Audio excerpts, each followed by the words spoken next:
देखिए बेटा question number करेंगे हमें 15 से।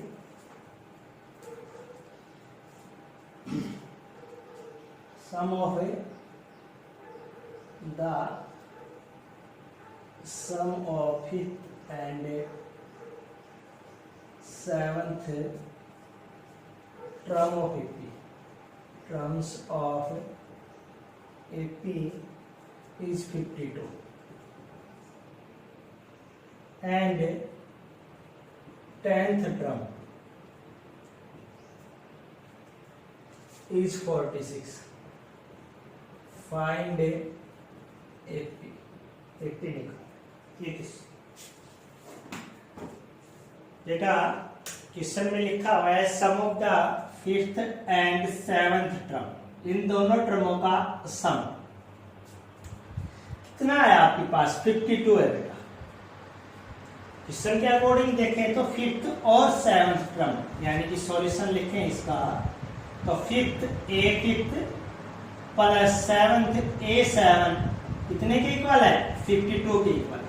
यानी पांचवी और सातवीं टर्म का जो योग है, जोड़ है, वो 52 है आपके पास। देखिए अब कह रहा है 10th टर्म है वो आपके पास 46 है, यानी A10 कितना है? 46 है आपके पास। तो AP निकालिए। AP क्या होगी आपके पास? तो पहले इनको सोल्व करेंगे, AP तब फाइंड आउट करेंगे जब हमारे पास A की और D की वैल्यू आएगी। तो A5th को हम लिख सकते हैं A प्लस 4D और A7 को लिख सकते हैं A प्लस 6D। किसने के बराबर हो जाएगा? 52 के बेटा। A और A कितने हो गए? 2A और 4 और 6 कितने हो गए? 10D। कितने के बराबर हो गया? 52। सभी में से 2 कॉमन लेंगे बेटा तो A प्लस 5D किसके बराबर हो गया? 52 के। 2 से कैंसिल आउट कर देंगे तो ये 26। तो A प्लस 5D कितने के बराबर होगा? 26 के। इक्वेशन नंबर 1 आ गई बेटा हमारे पास। फिर ऐसे ही 10th टर्म को लिखेंगे A प्लस 9D किसके बराबर है? 46 के। इसको इक्वेशन नंबर 2 बोल देंगे बेटा। अब बाई सॉल्विंग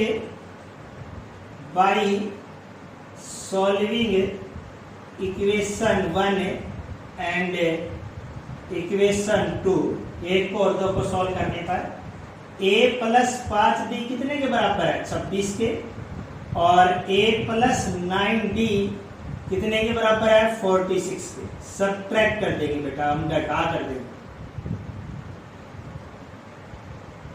ठीक है ना बेटा? सब्ट्रैक्ट करेंगे तो A से A कैंसिल आउट हो जाएगा और ये माइनस के 4D किसके बराबर हो जाएगा आपके पास? माइनस के 20 के बेटा। और D की वैल्यू आ जाएगी हमारे पास माइनस 20 बटे माइनस के 4 यानी कि 5 आ गया हमारे पास D की वैल्यू। तो D आ गया हमारे पास 5। अब put the value of D, put the value of D in equation 2। Equation 2 में रख रहे हैं बेटा D के मान। तो A तो A ही रहेगा और प्लस 9 मल्टीप्लाई D की जगह कितना रखेंगे बेटा? 5 रखेंगे हम। तो 5 हो गया equal to 46। A plus 45 is equal to 46 और A इक्वल टू 46 माइनस 45 बेटा और A इज इक्वल टू 1 आ गया हमारे पास। We get 1 after subtract.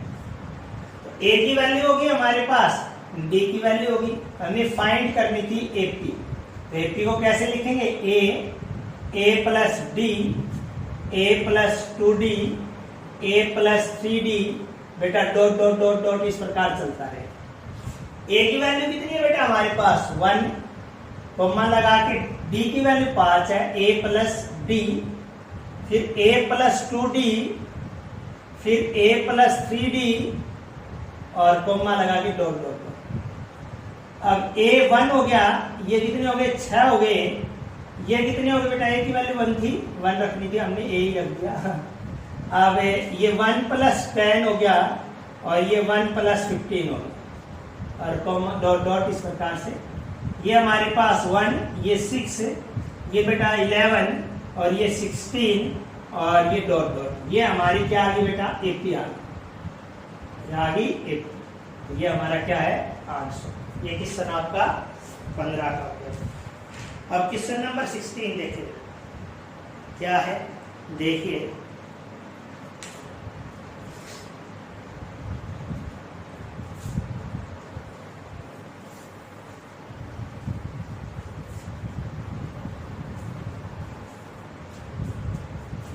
Question number 16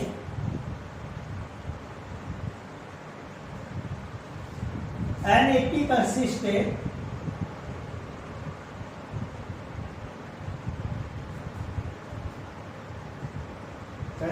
of 50 term,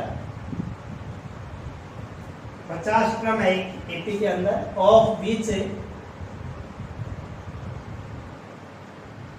third term है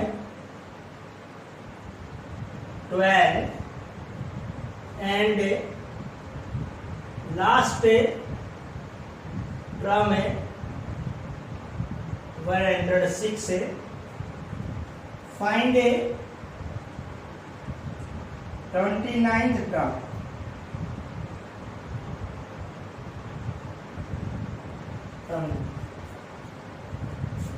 ठीक है, एक एपी के अंदर 50 टर्म है। तो कहने का था कि बेटा अगर एपी शुरू करें तो 1 से लेकर 1 2 3 डॉट डॉट डॉट 50, तो जो लास्ट टर्म होगी उसमें n की वैल्यू कितनी है हमारे पास 50। लास्ट टर्म में n की जो वैल्यू है बेटा वो हमारे पास कितनी है 50। कुल मिला के कितनी है 50 टर्म। तो लास्ट टर्म जो होगी यानी ए एन बोल सकते हैं, लास्ट टर्म यानी एक प्रकार से ए एन यानी कि ए एन लिखते हैं, तो उसमें ए 50 लिखा जाएगा। ए 50 क्या लिखेंगे ए 50 कितनी है 50 टर्म। थर्ड टर्म इज 60 ना 12, तीसरा जो पद है वो कितना है 12 है।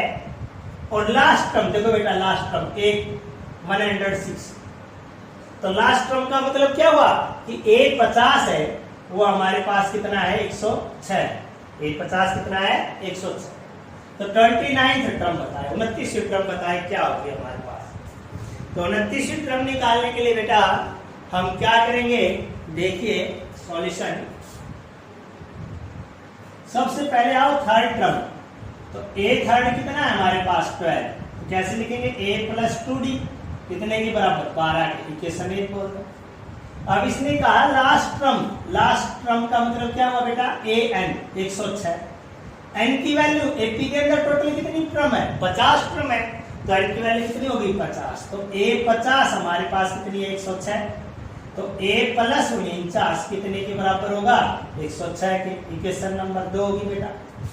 By solving equation 1 and equation 2, तो a प्लस 2d कितने के बराबर है 12 के, a प्लस 49d किसके बराबर है 106 के।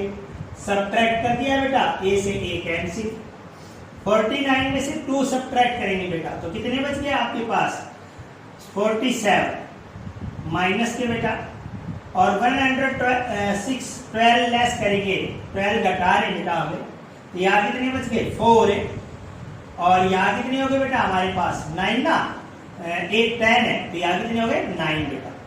और किसके बचेंगे नेगेटिव के बचेंगे बेटा। अब d की वैल्यू कितनी आ गई माइनस के 94 अपॉन माइनस के 47, और ये 2 पे आ गई, d की वैल्यू कितनी आ गई। तो अब लिखेंगे put the value of d, put the value of d in equation 1, एक ए रख दे, तो a प्लस 2d कितने के बराबर है 12 के, a प्लस 2 गुना 2 किसके बराबर है 12 के, a प्लस 4 बराबर 12, और a बराबर 12 घटा 4 यानी कितने हो गए 8।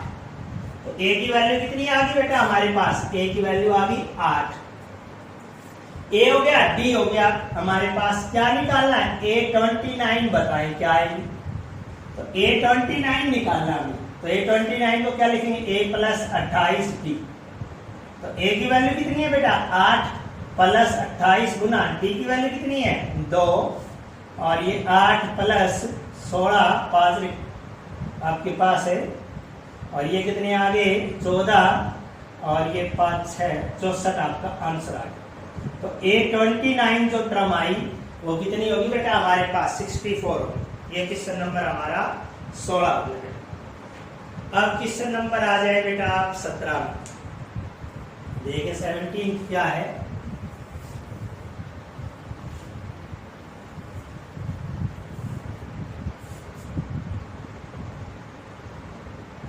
In certain AP, in certain AP, the 24th term is twice the 10th term.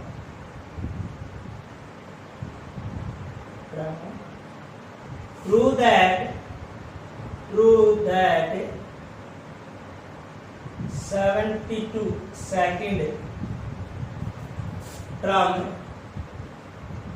is twice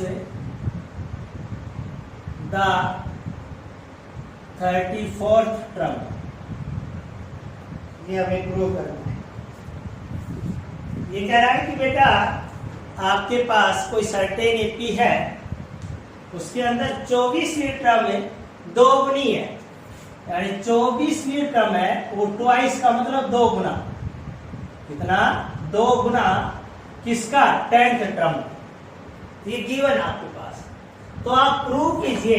क्या प्रूव कीजिए? 72वीं टर्म ट्वाइस दो गुना आए, किसके आए बेटा? 34th टर्म के। ये आपको प्रूव करना है। उसके लिए क्या करेंगे? देखिए बेटा सॉल्यूशन। 24वीं टर्म देखो बेटा A24, ट्वाइस का मतलब दो गुना, किसका ट्वाइस है? 10वीं टर्म का 8 है।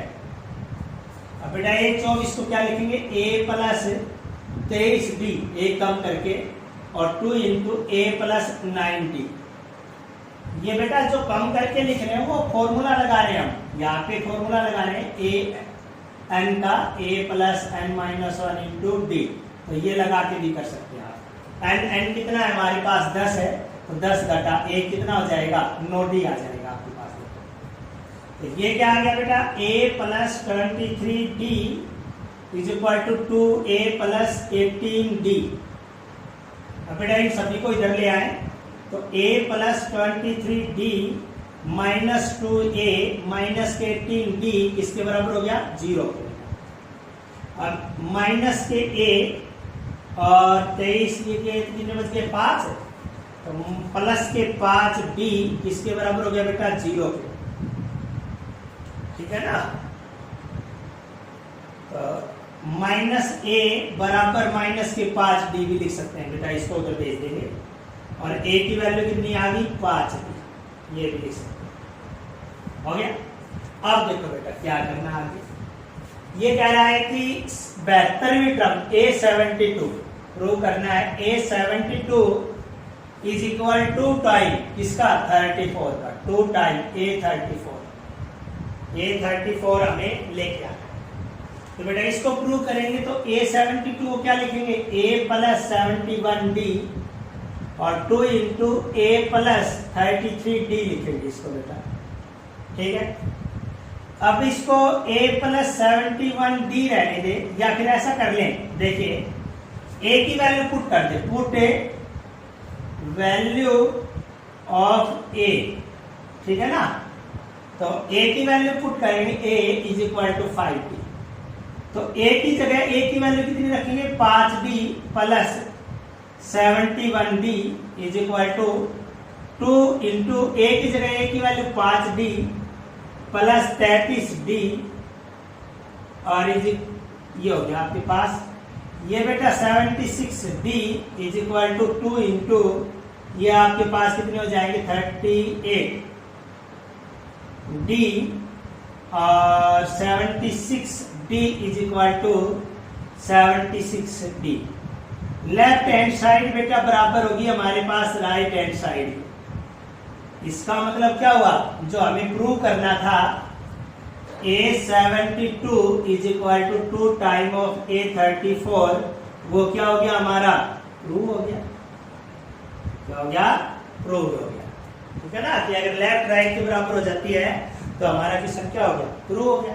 अगला क्वेश्चन देखिए बेटा, क्वेश्चन नंबर 80, 18 का 17 कितने पार्ट आप करेंगे, 18वां क्वेश्चन देखिए।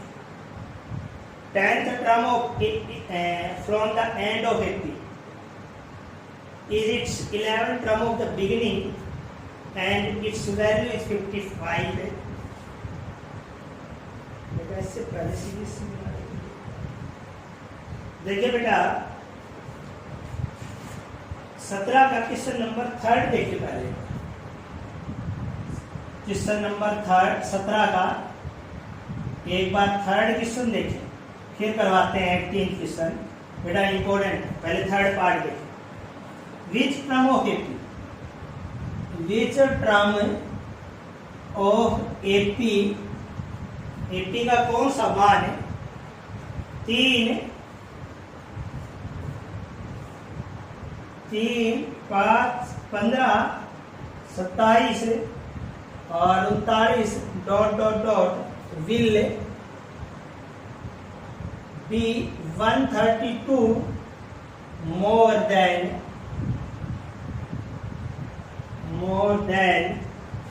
its 54 term।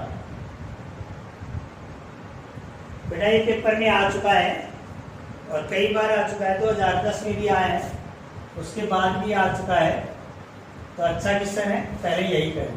ठीक है ना, 18 का बाद ही करें। देखो ये कह रहा है कि विच टर्म यानी n का मान निकालें आप, n का मान क्या हो, ऑफ एपी, इस एपी का, will be 132 more than the 54 term, 54वें टर्म से कितना अधिक है, 132 अधिक है। इससे 54 टर्म से कितना, 132 अधिक है। विच टर्म ऑफ है, कौन सी टर्म, तो उसके लिए बेटा क्या कहेंगे, हम मान लेंगे कि सॉल्यूशन में हम लिख रहे हैं कि ए एन, कौन सी, इस एपी का अनवा पद है, will be 132 more than the 54 term, 132 अधिक है, इससे 54वें टर्म से, तो ए 54 से कितना अधिक है, 132 अधिक। चलो फिर दोबारा बता रहा हूं, which term of AP this will be 132 more than the 54 term, कौन, इस एपी का कौन सा पद, इस एपी का कौन सा पद, यानी ये एपी है और इसका कौन सा पद, यानी अनवा पद, मान लीजिए ए एन है, वो क्या है, 132 अधिक है, किससे, 54वें पद से, किससे अधिक है, 54वें पद से, तो 54वें पद में 132 अधिक कर देंगे तो हमारे पास वो एनवा पद आ जाएगा। ठीक है बेटा, फिर दोबारा बता रहा हूं, अगर 132 में हम 54वें पद को ऐड कर देते हैं, 132 में 54वें पद को ऐड कर देते हैं तो वो किसके बराबर आता है, ए एन के बराबर आता है। किसके बराबर आता है, ए एन के बराबर आता है। तो ए एन को क्या लिखेंगे, A plus N minus 1 into D, किसके बराबर हो गया, ए प्लस 53 डी, इस प्लस में 132। ठीक है बेटा, अब देखिए यहाँ ए से ए को कैंसिल आउट कर देते हैं और n माइनस 1 इंटू डी किसके बराबर हो गया, 53 डी प्लस 132। अब बेटा एपी जो है हमारे पास 3, 5, 15 सॉरी 27 और 39, इसमें ए की वैल्यू हमारे पास 3 है, डी की वैल्यू कितनी हो जाएगी, 15 घटा 3, यानी कि 15 में से 3 गए कितने बच गए, 12। तो डी की वैल्यू कितनी है, 12, तो डी की जगह डी की वैल्यू पुट कर दे, तो n माइनस 1 इंटू 12 किसके बराबर हो गया, 53 मल्टीप्लाई 12 प्लस 132 हो गया बेटा। अब बेटा देखिए n माइनस 1 इंटू 12 और यहाँ से 12 कॉमन ले लेते हैं हम, तो ये 53 और प्लस में यहाँ से 12 कॉमन लेंगे तो 11 हो गया अपने पास। या 12 कॉमन ले लिया बेटा, इन दोनों में से 12 कॉमन ले लिया हमने यहाँ से, तो 12 यहाँ से आया तो 53 बच गया, 12 यहाँ से आएगा तो 11 बच गया। देखो बेटा अब ये क्या हो गया, n minus 1 into 12 is equal to 12 into, और इनको ऐड कर देंगे तो ये 4 और ये 6, 64 हो जाएगी हमारे पास।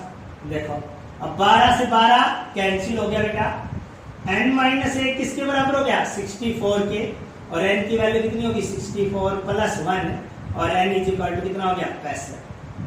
तो ये हमारा क्या आ गया आंसर कि A65 इज इक्वल टू होगा A54 प्लस 132 के बेटा, समझ गए। तो ये हमारे क्वेश्चन